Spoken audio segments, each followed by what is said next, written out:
Hey, this is Dane from featherprop.com. Thanks for joining me again today on this video. I want to begin a video series, a very small series, where I walk through Matthew chapter 24. Since the last video that I released, I have been asked about my thoughts on Matthew chapter 24, and so I'm willing to share my thoughts.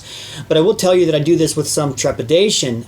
I say that because a couple of reasons. One, Matthew chapter 24 is a highly controversial chapter. I understand that there are a lot of opinions out there. There are a lot of fine Bible scholars and teachers that have polar opposite views of this chapter, and I recognize that. Men and women that I highly respect have different opinions of this, and so I recognize it's a controversial chapter. Two, I recognize that my opinion of Matthew chapter 24 is probably a minority opinion, so which leads me to point three, and that is I've found in the past that when I share it, and even though I try to explain very clearly my line of thinking and the pragmatic approach that I take to it, I still find that it often inflames passions. People get very, very caught up in this chapter and are sometimes not very open to hearing other ideas. I don't understand that completely. I've always been open to hearing different ideas. I don't always agree with every idea, but I'm certainly willing to listen.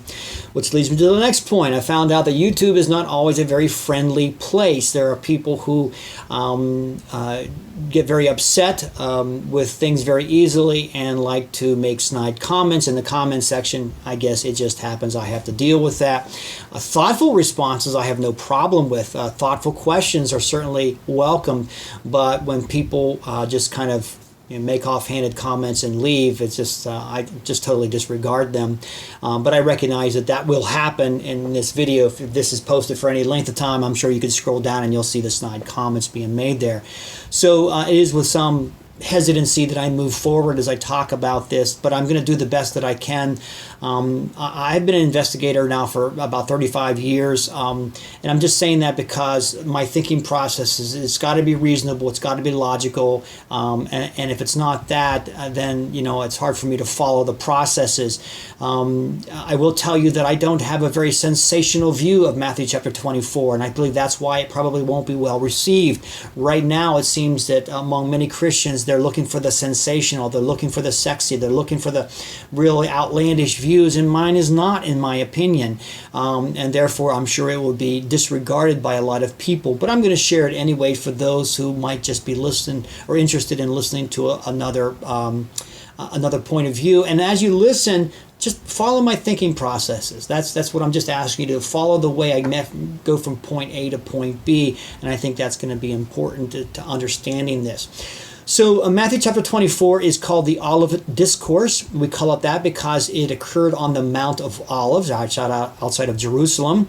That's sort of the location of the setting. It's found in three of the Gospels. It's found in Matthew chapter 24, in Mark 13, and in Luke chapter 21, with a portion of it probably being parallel in Luke's chapter 17, and we'll talk about that as we get there. So Matthew, Mark, and Luke talk about it. John in his gospel does not talk about it, but John, of course, gave us the book of Revelation, and John chapters 4 through 19 are believed by many people to parallel the information that we have in Matthew chapter 24. But the Olivet Discourse, the discourse that occurred on the Mount of Olives, is Matthew 24, Mark 13, and Luke chapter 21. And that's important because we can follow the parallel, and I'll show it to you as you go. In Matthew 23, Jesus was in the temple. He was sort of giving it to the Pharisees. They walk out, and that's where Matthew 24 picks up. And in Matthew 24, verse 1, it says, "Then Jesus went out and departed from the temple, and his disciples came up to show him the buildings of the temple."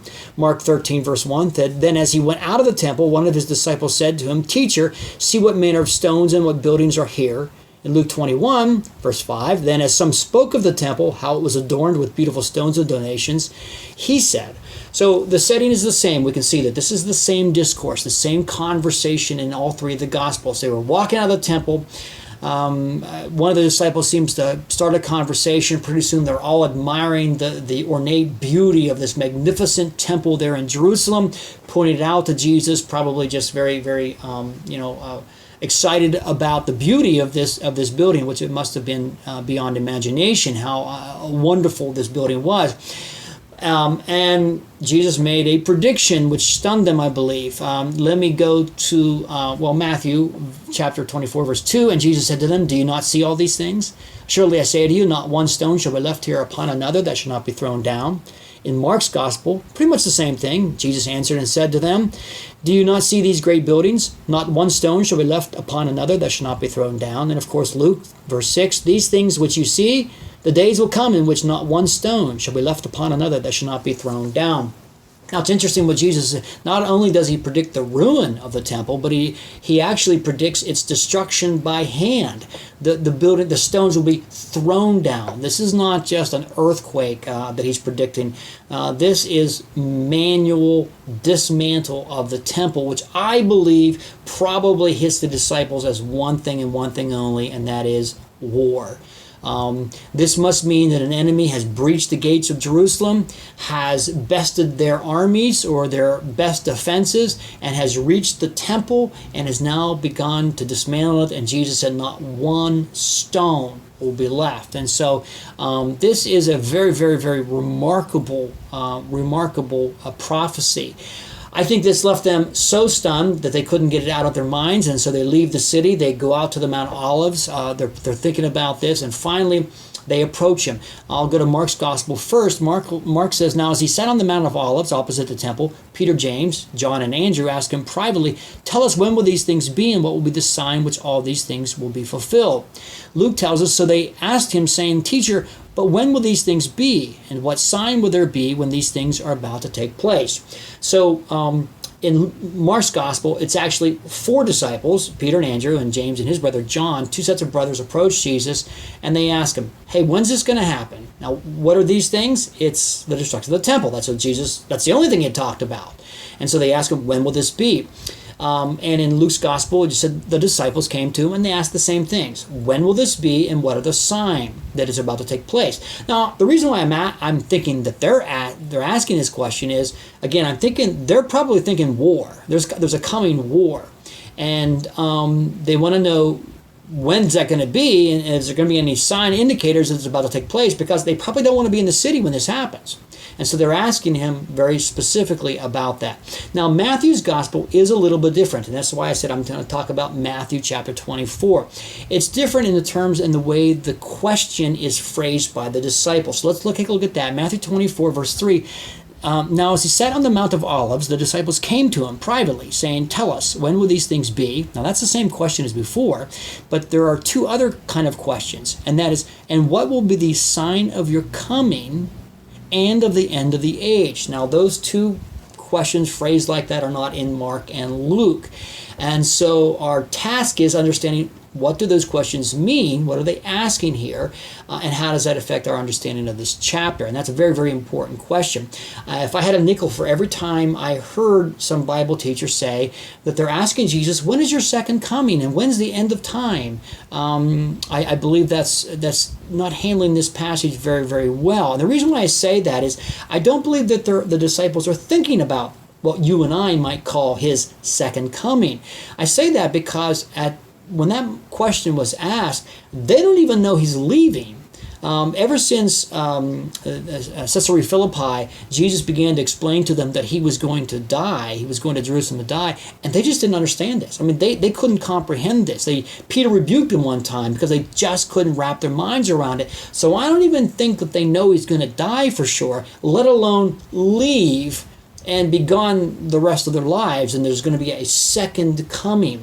I don't think they have that question in their mind, so it's hard for me to understand that they're going to ask that at this point.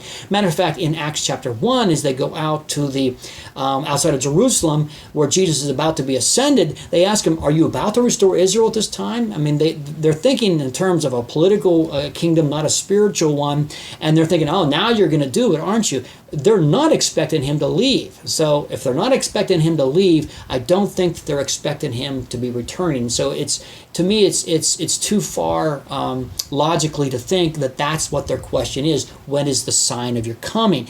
So sometimes what we do is we import what we think into those questions, because the word coming kind of makes our minds think about what you and I call the second coming. It's very tempting to go that direction, but I don't believe that that could be what they're asking. So the question is, what are they asking?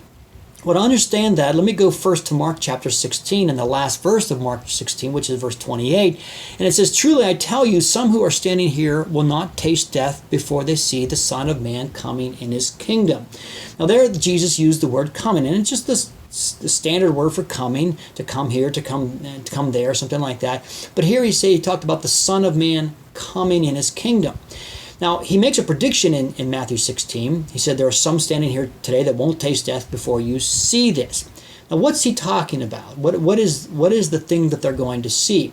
There are many people who believe that it was fulfilled in the very next chapter, Matthew 17, at the Mount of Transfiguration, when Moses and Elijah appeared to Jesus, and Jesus was transfigured before them, and they saw the glory, this unraveled glory in front of them, and they believe that that was the prediction.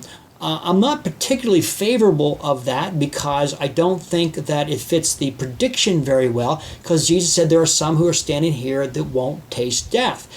The Mount of Transfiguration happened 6 days later. Matthew 17 tells us that. And therefore, that's kind of overkill. Now, my wife and I have weekly Bible studies at our house, and if someone came up to us and said, "Hey, when's your next Bible study?" And I said, "Well, listen, there are some who are standing here today, they won't die before we have it." That's an odd way of saying next Thursday. And so I don't think that that's really what Jesus, I don't think he was referring to that, because it doesn't fit. None of them had died.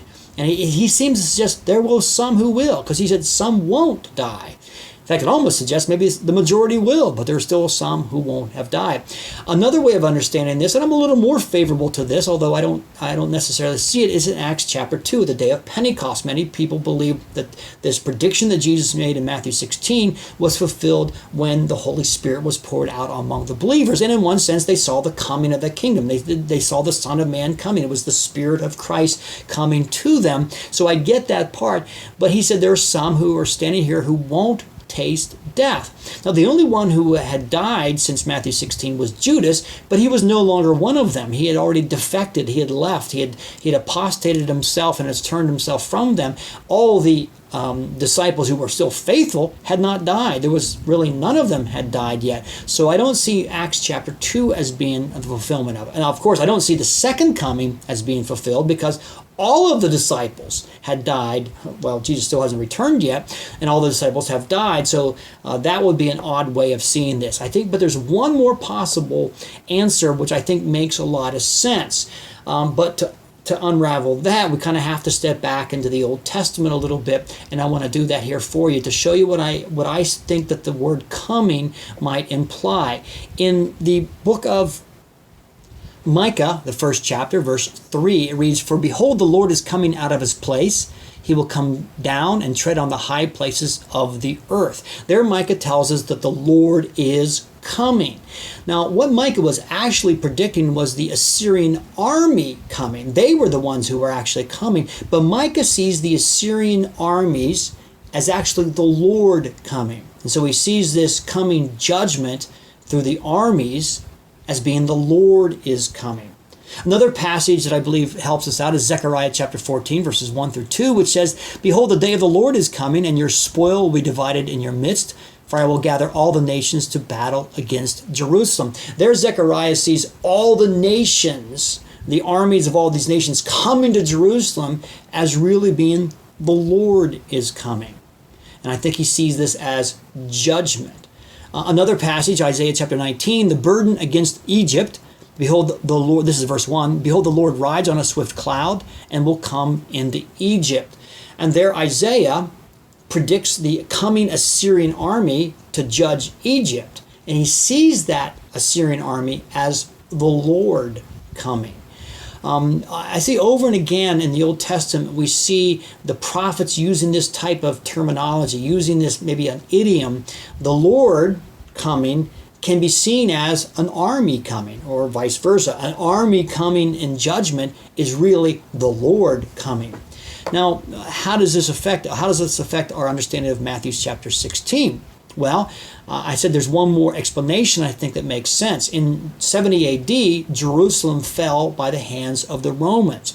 And Jesus mentioned that there will be some standing here today who will see it, and they won't die. In 70 AD, there were still some disciples we believe that were still alive. Peter, for example, had already been martyred. James, of course, is martyred in Acts chapter 12. A number of the disciples we believe were actually martyred by this time, but there were some who were still alive. Now, this fits the timeline that Jesus gave. Some will still be alive, and it also fits the terminology, that idiom of the coming. He's the Son of the Man coming. Jesus, I believe, spoke like a Jew. He was Jewish, and he spoke like a Jewish prophet in ways that I think his Jewish audience could understand. And so the coming of the Lord, the coming of the Son of Man in Matthew 16, I believe what fits it best is a coming judgment. And that would have been through the Romans who destroyed Jerusalem in 70 AD. Now, what does that mean for Matthew chapter 24? Well, when the disciples asked the question, they said, when will these things be, and what will be the sign of your coming? Now, I suspect that Matthew actually got the question the way the disciples literally asked it. Matthew seems to be writing to a Jewish audience. We know that, for example, because as he gives the genealogy in the beginning, he traces it all the way back to Abraham, and he stops there because that's all a Jew needs. Take it back to Abraham, that's good enough. Luke takes it the whole way back to Adam. Luke is writing to a man named Theophilus. He's Greek. He's obviously not Jewish. And Mark gives us some clues that he must be writing to a non-Jewish audience as well. For example, in Mark chapter 7, he explains why the Jews do certain things. Of course, he doesn't have to explain it to Jews. They would know that. So he must think that there are among his audience people who are not Jewish.